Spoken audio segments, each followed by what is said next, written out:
Hi everybody, this is Steve. Welcome back to the channel. Thought we'd do something again a little bit different today. Today marks the 8-year anniversary that I got my 2015 F-150 Platinum pickup truck. So I figure I'd take you through some of the things that I like, that I don't like, some of the issues that I've had, and we'll just take you on a tour of what's happened over the past 8 years. So let's go.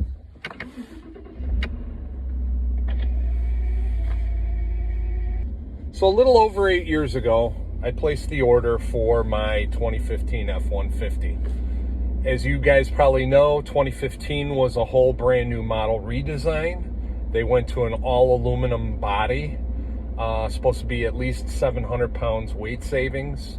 And then of course an all new interior, all new exterior. I placed my order in fall of 2014, was one of the first orders in. Part of the frustrating issue that we had was that when they started building the F-150s in 2015, all of the customer orders got second priority to the dealer orders. The reason why was that Ford wanted to have the new models in the showrooms so that the dealerships could, show the customers the trucks. And mine did not end up getting built till the end of January, beginning of February. And 8 years ago, today, I ended up taking delivery. Well, 8 years later, I have 47,000 miles on it, not a lot of miles. I basically lived 2 miles from my work. So it was a quick commute there and back. We also now have a second home that I drive between both homes. It's about a 2.5 hour drive, 160 miles. So that's put on a few extra miles on the truck. So this truck is the Tuxedo Black Metallic. 2015 was the last year for this color. Ford had used that color on previous models, including the Explorers, previous F-150s. In 2016, they got rid of Tuxedo Black, and they ended up going to just a non-metallic black. So I was glad I got a 15 because I love the color. The metallic's got a little bit of a greenish blue sparkle to it, and in the sun, it absolutely looks beautiful. So, as I mentioned, this is a 6.5 foot box. It's a Platinum. I basically have every single option on this except for 2 options. The only 2 options I did not go with the 3.5 liter EcoBoost. I went with the standard 5 liter Coyote V8 that came in this. It's rated at 385 horsepower, 387 pound-feet of torque, foot-pounds of torque. Made it to Ford's 6-speed automatic transmission. They used that engine in 2015, 16, and 17. And then in 17, when Ford did a mild refresh on the car, they ended up bumping the horsepower and torque up a little bit. Horsepower went up to, I believe it's 395 from 385. And torque went from 387 to 400. And a lot of this was accomplished with the fact that Ford ended up using both port fuel injection and direct injection for a little bit more power. So that was the one option I did not go with. The other option was the little side steps that come out on the side of the bed in front of the wheel. I thought it was just kind of a gimmicky type of thing. I'm sure it probably comes in handy for some people. I'm 6'3", so I really don't have a problem with reaching over, and if I need to get the height, I'll just end up stepping on the tire. I just thought here with the Midwest winters, that was just more stuff for salt and debris and snow and all that crap just to get stuck on. So anyways, those were the 2 options. Even though the 3.5 EcoBoost was the optional engine, had more power, I've got a Mustang GT. I love the 5 liter V8. I wanted to go with something simple, especially with my short drives to work with 2 miles. The truck would hardly get a chance to warm up. and I thought that would just be more of an issue for, you know, maybe problems with the turbos, etc. So, some of the initial glitches, problems I had with this being a brand new model, the center rear armrest in the rear, Ford had an issue with the way the leather was fitted, and the armrest never folded back up into the seat properly. So there was a service bulletin for it. They basically ended up putting a new leather seat cover that was slightly redesigned. They took care of that. I do have the 373 rear end in here. I tow a 7,000 pound boat. So with the 5.0 motor, I definitely wanted to have, you know, the most towing capability that I could. And the 373 in here works great. You know, acceleration is great. Yeah, it cuts in my fuel mileage a little bit, but you know, that's just, it goes with the territory. Fuel mileage on this one here, this tank, I've been averaging 16.5 miles to the gallon. If I do truly suburban driving, I'll usually get maybe around anywhere between 14 and 15. Highway driving, depending on how fast you drive, I've gotten as much as almost just about 21 on the highway. And most of my highway trips, when we travel between the houses at about 75 or 80 miles an hour, I'll end up getting anywhere between 17.5 and 19.5 miles to the gallon. So gas-wise, you know, I've been pretty happy. You know, the truck does weigh a lot. It's the bigger box in the back.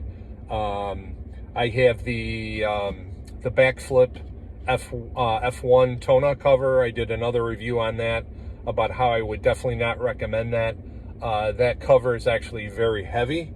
So, you know, there's a lot of weight in this thing. So anyways, we got something going on up here. A lot of police activity, so we're kind of stuck. I did recently, about 6 months ago, if you could see the dash, I did download the Forscan software for the laptop to be able to go in and configure certain settings on the car. There's a cable that you buy that plugs into your ODB port.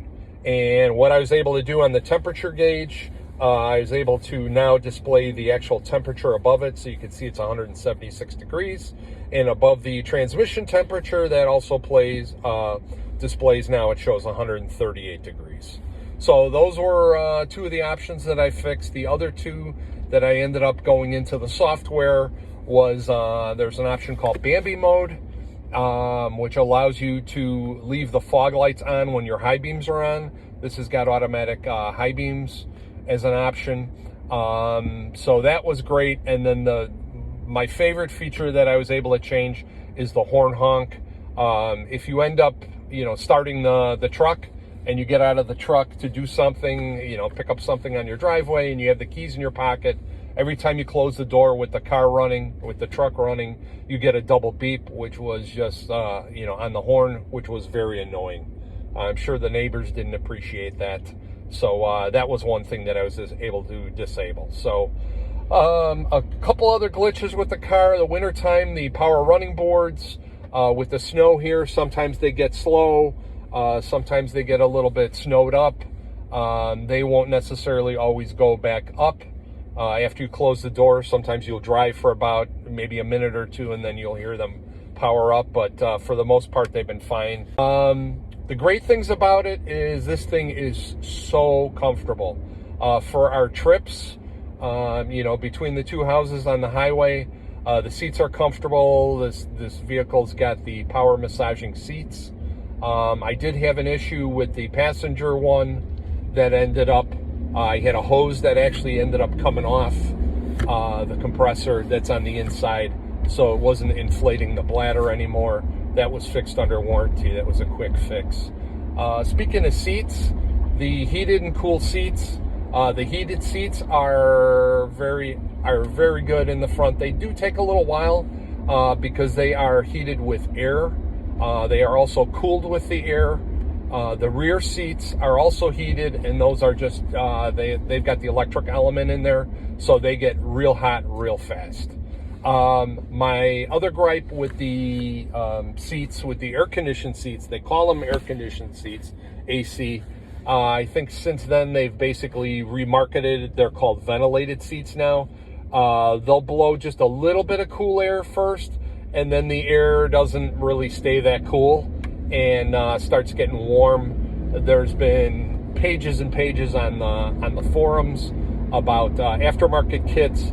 Basically, the seat is trying to pump away the heat, and what's happening is that the seat is capturing the heat.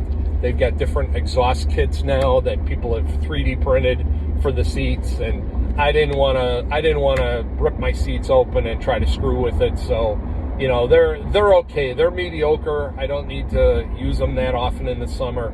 I mean, I do like the heated seats. This also has the heated steering wheel position. My only gripe there is that the wheel doesn't really get that hot. It gets a little bit lukewarm. I mean, it's still nice, but you know, my wife has got a 2019 Jeep Grand Cherokee, or 2019 Jeep Wrangler Rubicon, and the steering wheel in that gets hot in an instant. We do have a Grand Cherokee loaner right now. The Rubicon's in the shop, so that's why I was thinking of that one. That one's got a super hot steering wheel also. So like I mentioned, the V8's been great in here. I know a lot of people love their EcoBoost. To me, there's nothing like the sound of the 5-liter. It just, performance has been really, really good. I mean, when you get on this thing just goes. All right, gotta slow down here a little bit. Anyways, so that's the engine on it. Trying to think of what else. Good points, bad points. The aluminum F-150 body on this. A lot of people had concerns about it. It's, you know, it's going to dent. It's going to be a tin can, everything else. The paint and the finish on this have been flawless after 8 years. The truck still looks like new. This thing sits outside every day, does not fit in my garage. So, you know, it definitely gets beaten up by the sun, and it still looks great. I've had no issues with any kind of corrosion or paint blistering with the aluminum body panels. That's a totally different story on our 2019 Jeep Wrangler Rubicon. Those have had issues with the aluminum panels since they went to the new body style in 2018. And actually our Rubicon that's why it's in the shop right now. It's getting repainted. The hood and all 4 doors, there's corrosion that started. We've only got 20,000 miles on it. And I've done a separate video on that, so if you want to check that out and see what's going on. But, you know, the paint on this thing has been flawless. So, anyways, 8 years going on. Would I buy another one of these? In a heartbeat. So, the new ones are nice too. They're comfortable. This thing has got so much room in the back. I mean, it is literally like a limousine. So everybody that's ever ridden in this, you know, is just amazed how comfortable the ride is. I do have the FX4 suspension on here, so it's supposed to ride a little bit stiffer, but I mean, this thing just rides absolutely phenomenal. So I know a lot of people, you know, 2015, like I said, was the first year for this body style. I didn't hesitate getting it. Yeah, there were a couple of bugs. But you know what? It's been really, really great.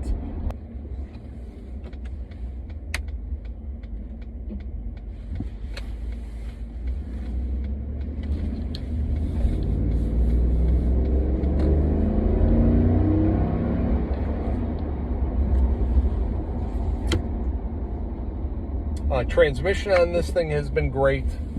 It actually has a sport mode. They said the programming for the transmission is supposed to have been taken from the shift points and stuff from the Mustang GT. I can believe it. It works really well. It holds the gears nice and, you know, long. It actually doesn't go into 6th gear until you're probably well over, you know, 65 miles an hour, and that's just, you know, normal cruising. The tow mode in this is great too. Whenever we're towing the 7,000-pound boat, it holds the gears nice. A lot of times when you're slowing down for a light, it will do a downshift and, you know, use engine braking. to help, in the aid of slowing your trailer down and, taking some of the wear and tear off of the brakes on the truck and on the trailer itself. So this thing tows the 7,000-pound boat without a problem. I mean, you start at a light, you do feel that it's behind you. Acceleration is not like a rocket. However, the stability on this thing on the highway, 70 miles an hour, no problem. There's so much control in here. You don't feel like it's, the tail wagging the dog. As far as the weight of the trailer with this truck, it's just been, super. But I tell you, we've got this thing whenever we travel between the two houses. The back of this truck is always loaded up with stuff. Lots of construction stuff for the work that we're doing at the house. It's great. I love the 6.5 foot box. Yes, it is a little bit harder to maneuver and park. This thing is very long, but I would not go with a 5.5 foot box personally. It just looked, it's just, you put one thing in there and it seems like the box is filled. The longer box here, even if I have 8 foot long pieces of 2x4s or lumber, they will fit inside the box with the tailgate closed, as long as you just put them on an angle from the one corner of the front of the bed to the opposite corner in the back of the bed, and it just works great. So all right, so my only true bad negative experience with this truck has got to be the aluminum wheels that are used on the Platinum version. I know some of the lower versions, the Lariat, even some of the XLTs, they have these chrome looking wheels that are actually have got like a plastic covering on the outside. Those are different. These are true aluminum wheels on the Platinum. And what had happened was sometime after about the 3-year mark, with the winters and everything that we have here in the Midwest, I noticed some pitting that was starting right around the valve stem. Basically, it probably started there because you've got the edge of the aluminum that's there for the hole that the valve comes out of. That's where it looked like the clear coat started blistering and discoloring, and it just started. It was like a cancer. Just basically moved on from there to cover almost all of the wheel. This has happened on all 4 wheels. I've seen this on other F-150 Platinums. I did go to the dealership, and unfortunately, it wasn't covered by the extended warranty. It didn't start happening until after the 3-year 36 mile warranty started expiring. So it gets worse all the time now. I think what I'm going to do is, rather than paying the money to refinish them, I may use, there is a YouTube channel for Dip Your Car. Those are those rubberized spray paints, kind of like Plasti Dip, except they're just much nicer. They do have a metallic black version that I've seen some of the videos for that would look really, really nice on this vehicle, on the wheels. So, as soon as the warmer weather gets here, as soon as summer gets here, I'll definitely try that out. We'll do a video on that. But that may be a low-cost option just to dress it up. That is truly my only gripe. I know we've had other cars too where the aluminum wheels start getting bad after a few years, and you're basically screwed. This thing idles nice. When it's idling, there is no auto stop start in here, thank goodness. When you sit at the light, it truly feels like the engine is not running. The electronics in here are great. Like I had mentioned, I had ordered just about every option. The one option that I really didn't care for, that I was not going to order, was the parallel parking assist. There's a button down here for it. There's sensors on either side. Basically, if you're driving down the street and you're looking for a parking spot, you hit the button. By default, it'll scan on the right-hand side. If you're driving down a one-way street and you're looking for something on the left-hand side, you just put the left turn signal on, and the system knows to look out that way. But anyways, what it basically does is when it sees an open spot as you're driving forward, it will determine if the parking spot is large enough for this vehicle to fit in. And if it does, it'll tell you to stop. You basically put it in reverse. You leave your hands off the steering wheel, and you just, throttle the brake pressure. It will not start backing on its own. You control that, and it'll turn the wheel. It'll pull into the spot perfect. It'll tell you when to put it back into drive. To pull up a little bit further, you just let off the brake a little, you pull into your spot, and it tells you it's done. Our son lives in the city. He's on a side street, and they've got nothing but parallel parking there, and I've used this multiple times there. It works flawless every time. And literally, this thing will park itself within about an inch of the curb without scraping the wheels or, damaging cars in front or back of you.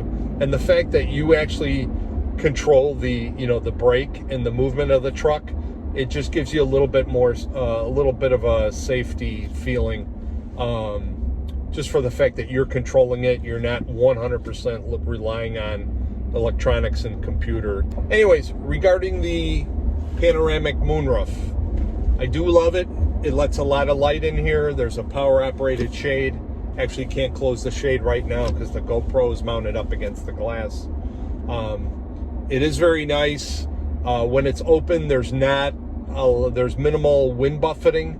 My only gripe is that literally once a year, when I'm in, and especially it was always covered when I had the 7-year extended warranty, you get creaking at some point between the adjustable, the panel that opens, and the fixed glass.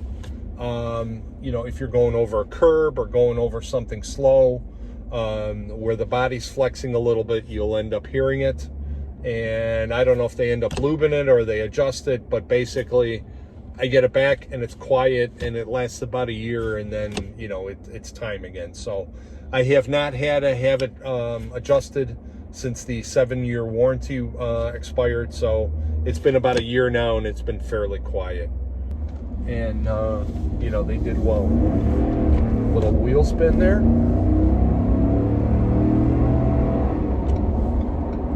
Nice.